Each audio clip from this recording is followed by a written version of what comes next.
Hi, we continue in 1 Kings 3 today with the famous story of Solomon's dream. And as we do, I note that most scholarship seems to accept the story at face value, that the dream is conveying the fact that Yahweh does indeed give Solomon the kind of power he asks for, and that this is God's will. But there are many clues in the story to read it differently, and that's what I want to begin to look at here as we enter this story and his parallel story, Solomon negotiating the maternity suit between the two street prostitutes that follows directly after this. So you can see on the right side of the screen the chiasm that we're into right now. We're beginning to get into this passage here. It's the Gibeon Yahweh appeared to Solomon. We see that right here. So we'll be looking at just this part today. And as we do, I want to go back to the questions that we looked at in the introduction of this whole unit of 1 Kings 3 to 11 and really look at number 5 here. Is the story pro-Solomon, anti-Solomon, or some combination? And what criteria should we use in answering this? And that's where I'd like to note these various possibilities. We'll look a little bit today about the question of listening in relation to 1 Samuel 8, the question of discerning good and evil in relation to Genesis 2:3, the broader question of what it is to have a king in relation to Deuteronomy 17, and I'll imply some things we'll look at later about Exodus. In other words, there are 4 different biblical texts that raise some questions about whether we should hear this story as a celebration of God giving Solomon this kind of authority, or as a cautionary tale of what happens when a king claims that kind of authority. And it's one of many hints throughout the story that suggest there are multiple viewpoints. We can look at that, as many scholars have, as a matter of different sources, or we can recognize that from the very beginning, as we saw in 1 Samuel, there was deep ambivalence about whether Yahweh really wanted to give the people of Israel a king over them or not. And so we'll be looking at that ambiguity throughout. In the immediate situation, the questions to be addressed in these 2 chapters, as I looked at in the second introduction of this unit, were here and now. What do we know about Gibeon, which I looked at a little bit last time, and I posted this chart at radicalbible.net, and you can look at it on your own. I won't go over that again in detail now, but we know some of the elements of the relationship of the Gibeonites people according to Joshua, which, according to the modern understanding, is a much later text from the time of Josiah in roughly the 630s BCE, and the Solomon stories, I've been taking it roughly contemporaneous, probably in the 9th century BCE, so several hundred years before that. So they wouldn't know this story. They certainly would know this story, though, about the battle at the pool of Gibeon, but this is the high place of Gibeon, not at the pool. And we looked at high places again last time as well. So I won't go over that all again now. As we look at the location, we see that Gibeon is right here just outside of Jerusalem. And of course, Jerusalem is where Solomon's reigning from and where the house of Yahweh and all the other houses that he'll be known for as a builder will be established as the chapters unfold, and Philistine territory over here, who are not mentioned. And that's interesting in light of the fact that it was the Philistines that instigated the desire for a king in the first place, and that David went into battle against, starting, of course, with Goliath and continuing all the way through. But seems to be no concern about the Philistines here. Is it a different historical moment or a different framing of what a king should be? So as we return to our chiastic shape here, let's just jump right into our story. So, as you see from my note below, it finds close parallels and stories associated with other kings of the ancient world. And I want to highlight that there are many things about this entire story, as we'll see, including Hiram of Tyre providing his workers and materials, and the Queen of Sheba coming from the other direction, Tyre in the north and Sheba in the south, to hear the wisdom of Solomon of proclaiming your local king as somebody that everybody admires and wants to come to and has divine authority. So in many ways, this is stereotypical for ancient kings, and that would fit into the notion we'll look at in a moment of 1 Samuel 8. We want to be like the other nations. And so they're going to be like the other nations in how they proclaim this particular king divinely authorized. And I want to note something key, perhaps key. Scholars haven't focused on this, but the relationship between 3 titles for God in this section. Yahweh, as you see here as the New RSV tends to put it, in the all caps Lord. And then God here, which is Elohim. And interestingly, one that's wrong, as we'll see in just a moment, down in the later part of it, where the New RSV has covenant of Yahweh, but in fact it's Adonai down there. So are those just 3 different names for the same reality? Or is there some purpose to having a narrator say Yahweh appeared to Solomon, but the speaking voice both here and at 3:11 is Elohim, not Yahweh? And this is the only place that Elohim is said to be speaking. Elohim is mentioned elsewhere as part of the phrase Yahweh, the God of Israel, Elohim Yisrael, but not as a separate entity. So one can raise the question about that. If Yahweh is the one who's the covenant is made with back in 1 Samuel 8, are we to hear Elohim as something else? It's the generic name for gods, and it's a plural, Elohim, having the male plural. Most scholars take that as a plural of majesty, and the verbs are singular here. But it certainly is the word for a generic word for gods as opposed to the specific name Yahweh. So that's a question we just have to look at. And in a dream by night, and I note below the various elements of dreams in the Deuteronomistic history. There's one in Judges. We can look at that just briefly here. When Gideon arrived, there was a man telling about his dream, a symbolic dream of a cake of barley tumbling, and his comrade interprets that as a sort of Gideon, and Gideon hears about it and takes it as a divine dream. But it's not Gideon's own dream. He's listening to a dream that somebody else had, and the story plays it out as if that's actually an authentic message from Yahweh. We see back in 1 Samuel 28 that when Saul inquired of Yahweh at this point, he would not get a response, not by dreams, not by Urim, and not by prophets. So one of three ways in which we're told Yahweh will not respond to Saul. But this is the only other example, other than what we hear in the beginning of Deuteronomy 13, where it's mentioned three times as don't listen to prophets whose dreams lead you to worship other gods. And that's the issue. It's not about just not listening to dreams, but here it is. They would lead you to worship other gods, and you would purge that from your midst. Is there a question here of Solomon leading him to worship other gods? Well, there will be in chapter 11, and that'll be the reason we're told why it's taken away from his son and given to Jeroboam and the Israelites escape. But we don't know that yet as readers of the story. So just because someone has a dream doesn't mean it's true, in the sense that the most obvious thing that Solomon, as a young man, as he calls himself, a little child, as we see in verse 7, could dream of, is that God confirmed what was happening, both from the mouth of David and the mouth of Nathan and the mouth of his mother Bathsheba, and apparently from the people, but not so far from Yahweh.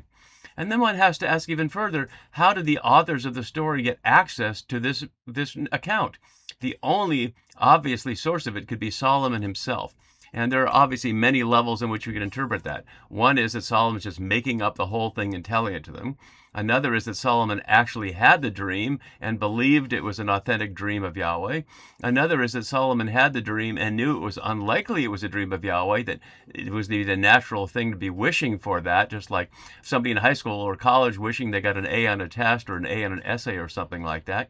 But does his intention matter, and can we access it? Obviously, we cannot access it. We don't have any sense in here of what Solomon's thinking or experiencing in this, other than what he says inside the dream.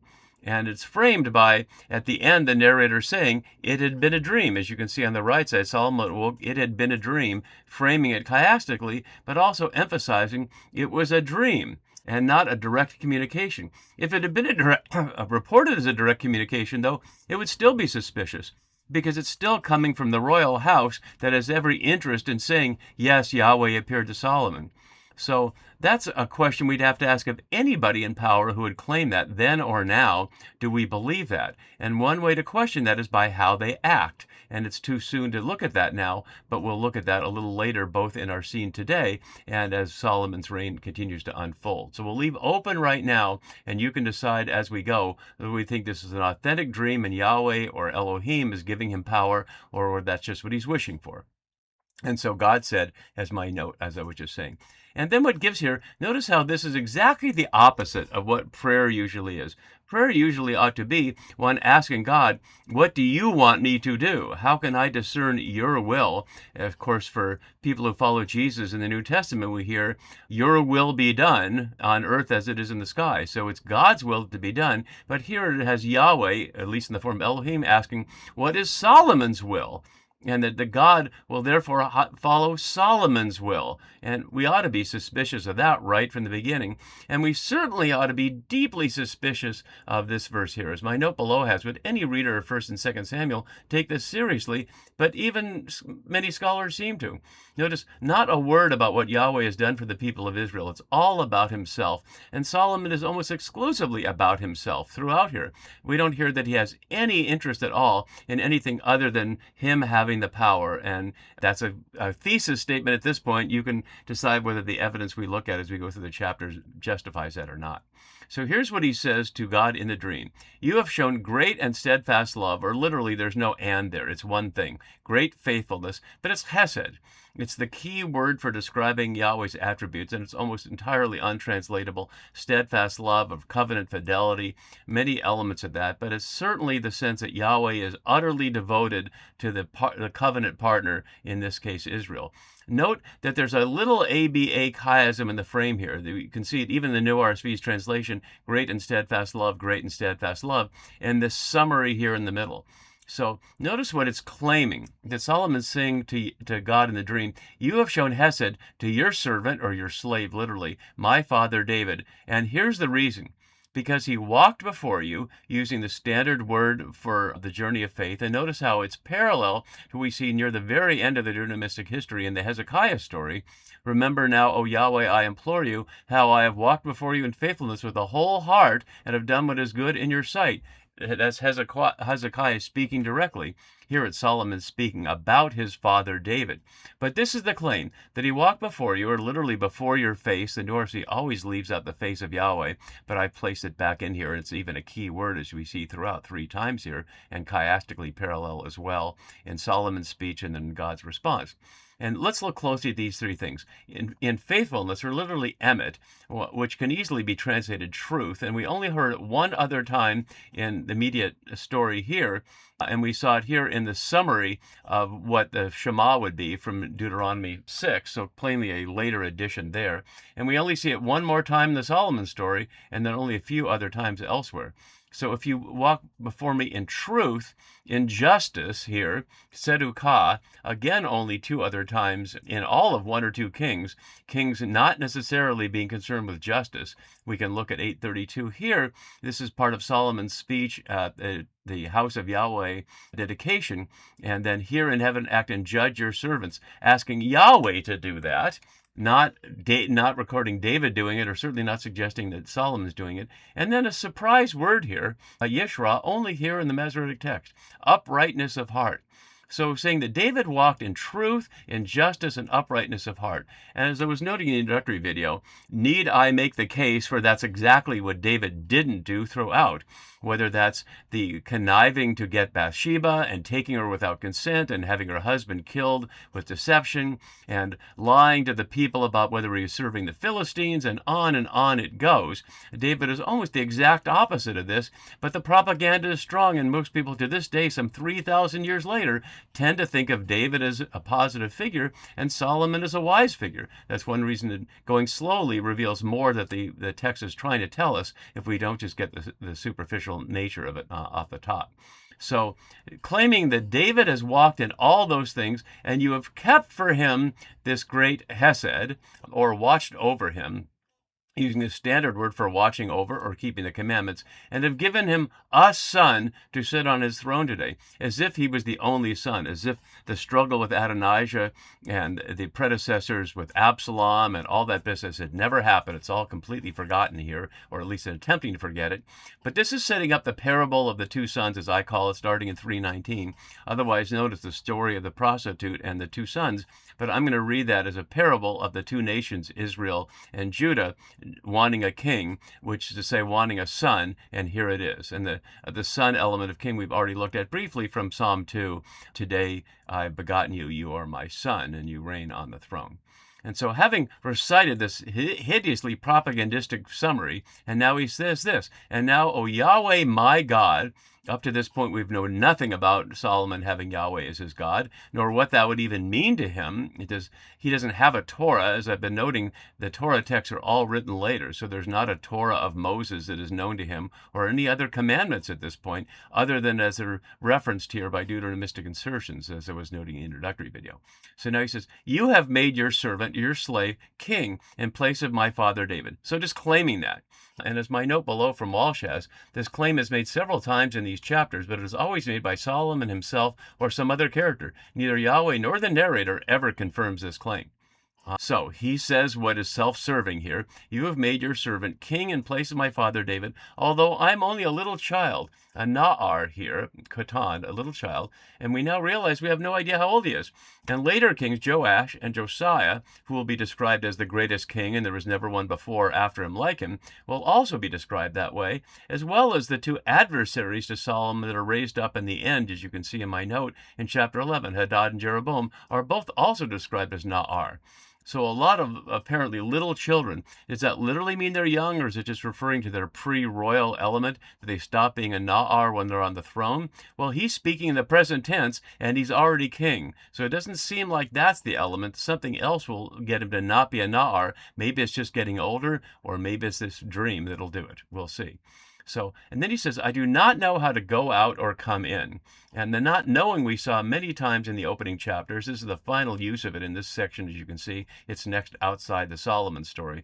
But we saw the whole theme of not knowing, including David not knowing the woman who was keeping him warm, Abishag, in a sexual way. So this is the last of the images of not knowing.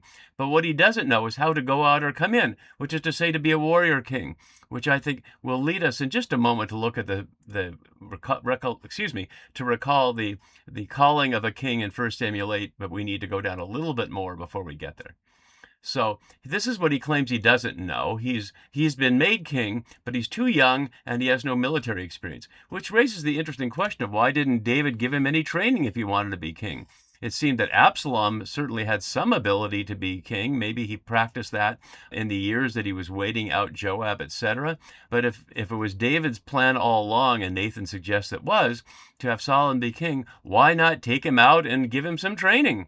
But he apparently did not do that, and perhaps that indicates that David never really wanted Solomon to be king. You can draw your own inference there. And then he adds this, and your servant, of course, speaking of himself in the third person, is in the midst of a people whom you have chosen, and I changed the translation over here a little bit because the great people is not in there. So you've chosen a people so numerous they cannot be numbered or counted, recalling ironically that that's the last thing that David did in 2 Samuel 24, calling for a census, which he had just done there. We'll only see one other use of the word counted here in 1 Kings 8:5, counting all the animals for sacrifice that can't be numbered or counted. And maybe that's a dark reminder here that the people can't be counted and the sheep can't be counted, and perhaps Solomon doesn't see them that much differently. You can draw that one for yourself too.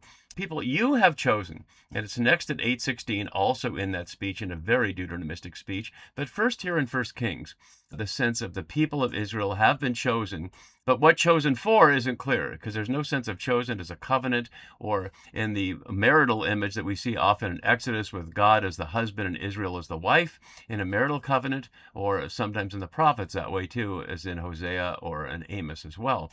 But here it's just chosen. It isn't clear why they're chosen. And just numerous. There's just lots of them. And so the question seems to be, this is too big a job for me. But how numerous are they? What we've been seeing in this story is not numerous. It's not 400,000 or 600,000 people coming out of Egypt. It's a relatively handful of people in these small towns that we saw on the map that we can look at again, just in these little areas. So it's not the entire territory that we'll see described in chapter 4, where Solomon sets up overseers over the entire area to extract agricultural wealth to provide for his household. At the moment, though, we don't know any of that, and how it would have gone from local villages and the small army of David and the people around him to a people so numerous they can't be counted. As I said, they were counted just a couple of chapters earlier, isn't clear. And here's what he asks for.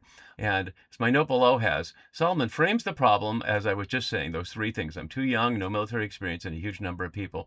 And this is what he says he needs. And the translation really covers this up. The understanding mind is really a listening heart. As you see from my note below from Held, the reader finds out that the heart of Solomon was precisely the main problem in chapter 11, and framing it there. And my question below asks, to whom is Solomon expected to listen according to the dream? And that's what we need to look at here. So these two passages from 1 Samuel 8 about listening. And I've color-coded the listening in blue and the issue of kingship in purple so we can hear that.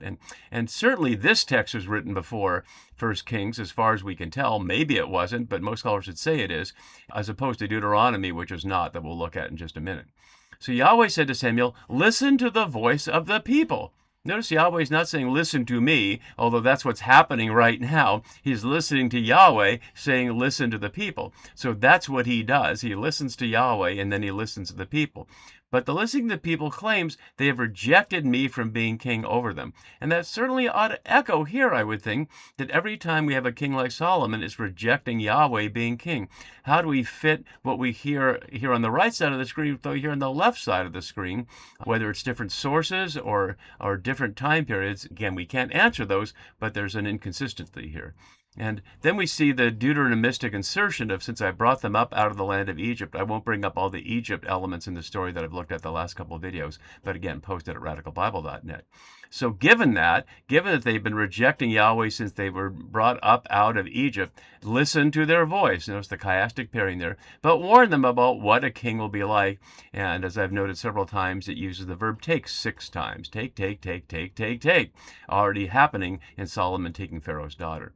And then a little later down, we hear this. The people refuse to listen to the voice of Samuel. This is intervening, is the statement of the take that Samuel recites. But they refuse to listen. They want to have a king so they can be like the other nations. And notice what they want a king to do, to govern us, just as we see here in verse 9 in our current passage, and go in and out before us, or literally just go out before us and fight our battles. Coming back in is implied if the king doesn't die, as Josiah does in battle and doesn't come in. So they want a king to govern them, to hold them together as a group, and to fight for them. But Solomon doesn't know how to do either one of those, apparently. So Samuel had listened to all the words, and he repeated them in the ears of Yahweh. Notice going back and forth between them, as if Yahweh and the people can't listen directly to each other, although Yahweh can hear the people. So it doesn't need Samuel to recite it, but that's what happens. Then Yahweh says to Samuel again, notice for the 3rd time, listen to their voice and set a king over them. But in doing that, it's plainly meant as a betrayal of Yahweh. So that hangs over the story all the way through here, even as Solomon is asking for a listening heart. Presumably it's to be listening to the people, but because he will not be shown as listening to God at any other time. So to govern your people here, literally to judge or to organize, we might say, your people, able here to discern, and using the word being here for the first time 64 times in Hebrew scripture, often asked rhetorically of God's discernment, as we see there in Isaiah, or sarcastically for the lack of discernment of Israel's leadership, also in Isaiah. So historically, it's been understood that God is the one to do this. But notice he wants to discern between good and evil. And as I was noting in the introductory video, can anybody, certainly now, read this and not hear the Garden of Eden and the tree of the knowledge of good and evil that caused so much trouble in the beginning? Here it's not described as knowledge, but able to discern between. But it's certainly covering the same point here. And good and evil is only a couple of other times in all of Hebrew Scripture, that we see it a couple times in 2 Samuel. So he's asking for, if we were looking at our criteria of how to evaluate the scene, if Genesis came first, this is asking for exactly what the one thing you shouldn't be asking for. But by all scholarly consensus, Genesis 2 and 3 is from exile or after exile from the Persian period and later in the Solomon story. So in that case, it's a later critique of what Solomon is asking for. In other words, the only source of governance is the Creator, the one who truly knows good and evil, and that's something that people are not authorized to have. That from the Genesis perspective, but almost certainly not known to the immediate audience here. And so then the rhetorical question for who can govern this, your great people? Notice in Exodus 18:13, where Jethro tells Moses to delegate some of that authority, and that's one of the first hints we have of that as a counter story, where Moses will be leading the people, but then he'll be told by someone he respects, you need to share this is wearing you out too much. And Solomon will not share governing, he'll share extracting, as we'll see in chapter 4. So we'll stop there for now, and next time we'll pick up the response of the narrator and the response of God to Solomon's request for the knowledge of good and evil. See you for that next time. Bye-bye.